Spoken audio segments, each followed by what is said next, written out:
छात्री MS girls high MS बालिका उच्च विद्यालय छात्री।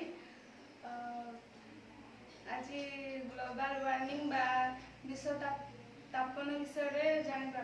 वायुमंडल रे अंगारकाम्ल परिमाण वृद्धि हेबाकू ग्लोबल वार्मिंग बा विश्व तापन कहुए। ग्लोबल वार्मिंग रो कारण दुई प्रकार। मनुष्यकृत प्राकृतिक उत्स। मनुष्य कृतिर कारण गुड़िक है अंगारकाम्ल मिथेन नाइट्रस ऑक्साइड और प्राकृतिक उत्सर कारण गुड़िक है आग्नेयगिरी जलीय बाष्प जंगल निआं अंगारकाम्ल गैस। एही गैस वायुमंडल ताप को धरी रखे।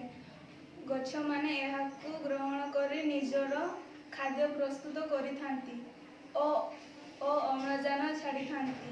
प्राणी माने निश्वास रे अंगारकाम्ल निर्गत करिथांती। गाड़ी मोटर कलकारखानारू निर्गत धुआं और कार्बन जातीय पदार्थ गुड़िकर जाणेणीरू एहा वायुमंडल को आसी थाए।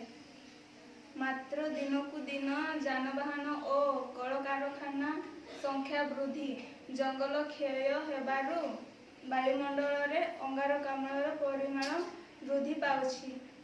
फल वायुमंडल तापमात्रा वृद्धि पाउछि। 1990 मसीह गाड़ी मोटर कलकारखाना संख्या कम थिला एवं जंगल रे गछ संख्या अधिक थिला। फल परिवेश सुरक्षित थिला।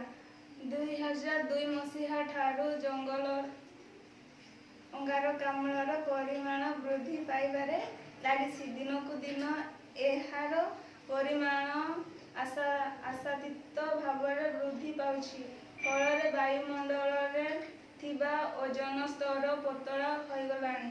सूर्यंक ठारू आसुथिबा अतिबाइगणी रश्मिर प्रभाव रे चर्म कर्कट रोग हेबार संभावना सृष्टि होछि। तेणु से सबुरु रक्षा पाइबा पाई नूतन जंगल सृष्टि कलकारखाना और गाड़ी मोटर संख्या कमाइबा को पड़िबो। पेट्रोल डीजेल ईंधन बदल रे सौर शक्तिर व्यवहार को बढ़ाइबाकू हेबो। एथिप्रति समस्ते सचेतन हेले धीरे धीरे परिवेश रे नूतन घटिबो और परिवेशर उन्नति घटिबो और आमे माने सुरक्षित अवस्था रे बंची परिबा।